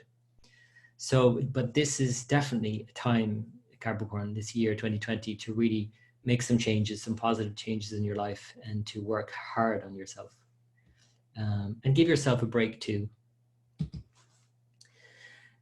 Aquarius, this is a 12th sign transit for most of the time, and as well as emphasizing that Neptune's in the first. So it's an uncertain year in many ways for Aquarius, moon sign or rising sign, but it's very much a winding up year, tying up loose ends, finishing up something that you've been doing for the last few years, as well as maybe foreign travel. Exalted North Node in Gemini, as well as Taurus, because again, many commentators give both.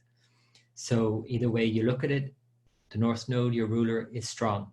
And so there's a focus on paying off debts, expenses, traveling, which requires you to look into your financial situation. Of course, maybe spending money, maybe if you have something saved, you're going to end up spending that on travel and studies, for example.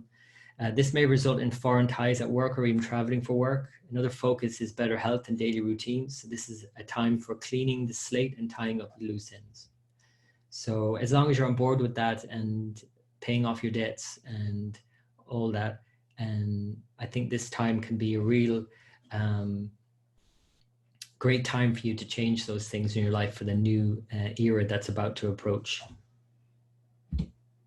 And lastly then, Pisces, again, ruled by Jupiter. And so again, Jupiter is very strong for a lot of the time in Sagittarius this year in your 10th sign, so very much about career. Saturn is very strong in the 11th. So again, a very positive, strong set of transits for Pisces, because whether you have Pisces rising or moon sign, Saturn likes being in the 11th from the moon. So Jupiter in the 10th and the 11th. And Jupiter also likes being in the 11th from the moon. So focus on earnings, friends, goals in life, which requires a lot of effort on your part as well because of Saturn's aspect to your sign. This results in working on finances, maybe with a partner, business partner, or otherwise. Getting financial help from others also. Another focus is for more creativity and to connect more with your children. Maybe even think about having children if you don't have children. And a review in career, status, and direction, especially in the summer months. So those are all the 12 signs. I've just got 15 minutes left. I'm conscious of time, and I'd like to give you some few minutes to ask questions. So I want to finish up in the 2 hours. So my predictions for last year, I posted these last year. I just copy and pasted, so I didn't change anything here. And we can see that I did get some things right, I think, I don't know. And some things maybe were a bit vague, as I tend to sometimes when I'm not 100% sure on something. The more you go into in depth with any predictions, the more you can get lost. So sometimes you have to back out and just give a kind of vague prediction, which is better than getting it wrong, I guess. But anyway, I talked about Brexit causing chaos throughout the year and then its impact creating bigger changes by the end of the year. It seems to be now moving into this year. Advances in technology, sex bots, fertility treatment, internet gaming, cyberspace, cyber attacks, trade wars. All of this has happened, by the way. It's happening. And it was happening as I wrote that. I just saw an increase of that with the Rahu in Gemini. Bored is an issue all year. Of course, I was referring to the Saturn-Pluto conjunction. Rioting on the streets again, Saturn-Pluto. Explosive events in the Middle East, Saudi Arabia at the beginning of June. I think there was an attack in June or in the summer. I'm not sure if it was June. Fear of a bleak future. Again, this is Sagittarius and all the conjunctions Sagittarius, especially Saturn, Pluto, Ketu. Suicide rates on the up. So lack of ethics in human AI interactions. This is continuing, by the way. More scandals with religious leaders and institutions. And we've actually just seen a split in the Methodist Church in America because of same-sex marriage. So these things are definitely playing out. New laws replacing old ones, which will be hurried and ill-conceived. That's going to continue because Jupiter is weak in many ways. It'll go through extremes, put it that way. It's kind of like we overcompensate by, oh, let's just do this because, yeah, this feels great. And then realizing, oh, we have to go back to the drawing board. So governments do the same. More extreme weather events, including more fires. Well, I think I got this right. And that was because of Sagittarius and the conjunctions there and the signs involved, lunar mansions involved, along with more water damage, which is, and we can see an increase of this anyway, year on year, but this is definitely a year that it was a big deal, and 2020 will again continue. So all of these predictions for 2019 continue into 2020, and then we can add a lot more. So my predictions for 2020, because there's a lot happening. I see innovations again continuing in the workplace. This is Saturn and Capricorn, internet practices, more cures and treatments. This is more Rahu in Gemini. Trade wars and Middle East tensions continue. Stock markets fluctuate. All of that going on in Sagittarius, Capricorn. Extreme highs and lows in economy all year due to Jupiter's transits. Attacks and natural disasters in America and Japan. I showed you their charts. Cyber attacks and bombings impact trade and travel. Gulf regions impacted in the summer and spring and summer. So, I mean, this is already kicking off, but once Mars moves in there in February, March in particular, I would say. But again, the eclipse in June would fire things off again.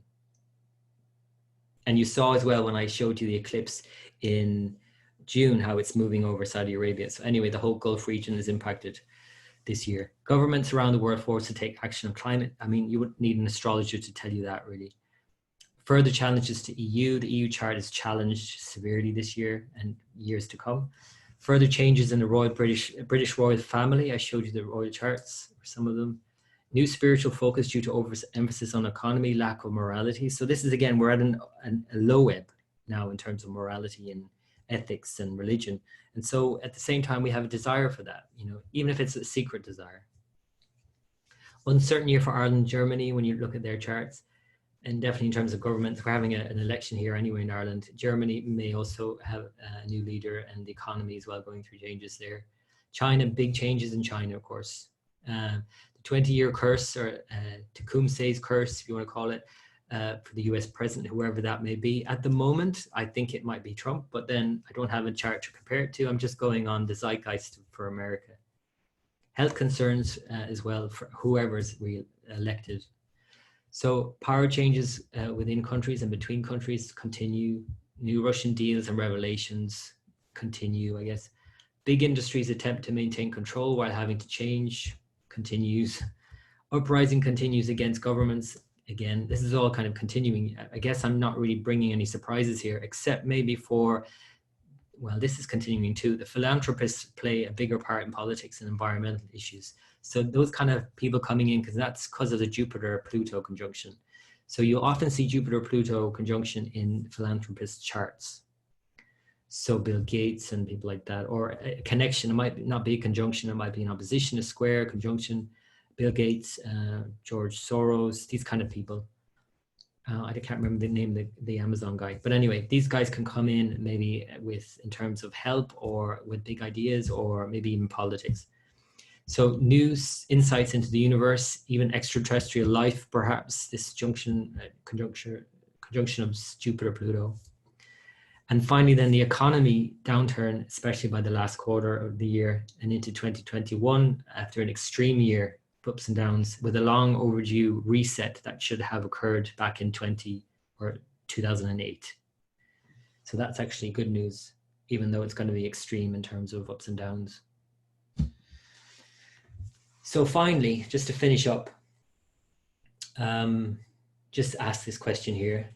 What do Jinping, this is the leader of China, the appointed leader of China, self-appointed lifetime leader of China, by the way. That's a hint as to what's coming next. Putin, Merkel, Khan, Pakistan's leader, and Erdogan, Turkey's leader, all have in common So just maybe think about that for a moment as I take another sip of my drink.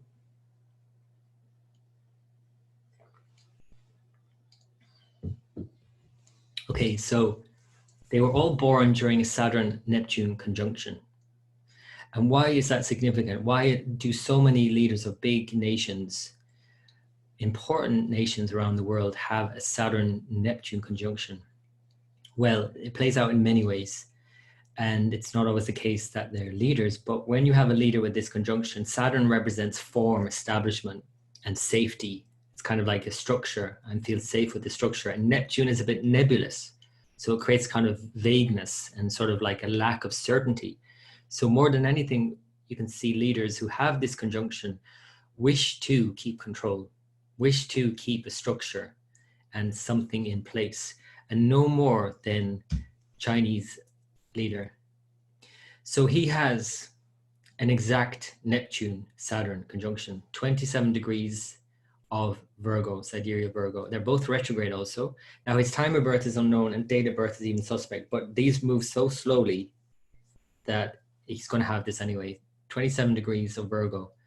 So what's interesting about this, if I just leave this with you, this thought, is that he has this in this sign Virgo, which is the end of Virgo, is the lunar mansion called Chitra, which is very much about designing the perfect life, you know. And well, he's trying to do that and he is succeeding in many ways, but there are downsides to that. And one of the major things I see happening in the years to come is the following. Taking a long-term view at this, we currently have this Saturn-Pluto conjunction, 2019, 2020. And so this is creating all this fear and this needing to build boundaries and all of that. But then when Saturn meets with Neptune again in 2025, 2026 on 2 occasions, it will do so opposite Virgo in Pisces. So opposite his conjunction. And so whereas Virgo is very much about systems and getting something perfected and, you know, controlling and making the ideal situation in that sense and never really reaching it because you cannot. Pisces is extremely challenging for this combination, for someone like this who has this combination, because it's very vague. It's more about unity and about just allowing things to be as they are, not controlling anything actually. And so when Neptune and Saturn come together in 2025, so by mid-decade, 2026, we're going to see, you know, obviously big changes in the Chinese regime, but in the world in terms of more a spiritual focus, Saturn, Neptune, and Pluto. So what Saturn, Neptune in Pisces. So whatever is being built now or walls that are being put up now, whether literally or figuratively, by mid-decade, they're going to dissolve again, just as we saw with the Berlin Wall when Saturn and Neptune came together in 1989, I think it was. So we're seeing that by mid-decade. Then by the end of the decade, but into the next decade, 2031, 2032, we see Saturn then join Uranus, which would be at that stage in Taurus, into actually in Gemini. So it'll be moving from Taurus into Gemini during those years. And so that's very much about the monetary system and how we trade. And so that means this whole new way of doing business in 10 years' time. So this decade really seems to be about initially trying to keep things as they are, big business and governments trying to keep control. And then by doing so, of course, by mid-decade, those dissolving and then something new starting to grow in its place and a more unified field kind of coming in, if I put it that way, replacing all of this kind of separation and borders and fear. And by the end of the decade into the next decade, this kind of new enterprise, new systems replacing what's being put in place or what's being dismantled right now. So that's, I suppose, a long view of what's happening for the next decade. I know it's quite a sweeping view, but anyway, just to finish up, I'd like to thank you, of course, for joining me for the last 2 hours. It's been quite a marathon for you to listen, I'm sure. But I would like to just tell you a bit about my patronage. So everyone's doing this these days. I think it's a good way of supporting astrologers and supporting the astrology renaissance, let me add. So you can sign up as a patron for myself and read daily. I post daily on Patreon page. And so I try and make my posts as in-depth as possible each day, because I know that I'm writing for people who are supporting me. So I do that every day. And then I do in-depth forecast each month, which I write solely for patrons, as well as I do these video presentations every month, 1 hour presentation. I go through the month day by day as I do like this. And then also I give early access to other articles and content for patrons. So you get a lot out of it, I think. You can sign up for just $5 a month. So it's patreon.com/timeline astrology. And so thank you if you do join up. And thank you for listening today as well. Om Tat Sat. I offer this up to the greatest good. One last slide, of course, is for the artist Samir Rana. He's at Rana Samir Instagram. His website is ranasamir.com. If you are interested in any of his work, these are all obviously collages he's put together. If you would like any commissions or prints of these artworks, you can contact him at rana.adrift@gmail.com or have a look at his website. So that is my presentation. I've just about got it in to under the 2 hours, which I'm quite happy about. But it might have been a bit of a whirlwind for you. So again, if you need to go back, or I hoped you, by looking at this, were able to pause this and reflect on different things I spoke about. So I'm going to stop the recording there, and I'm going to take questions from anyone who has questions who are here live.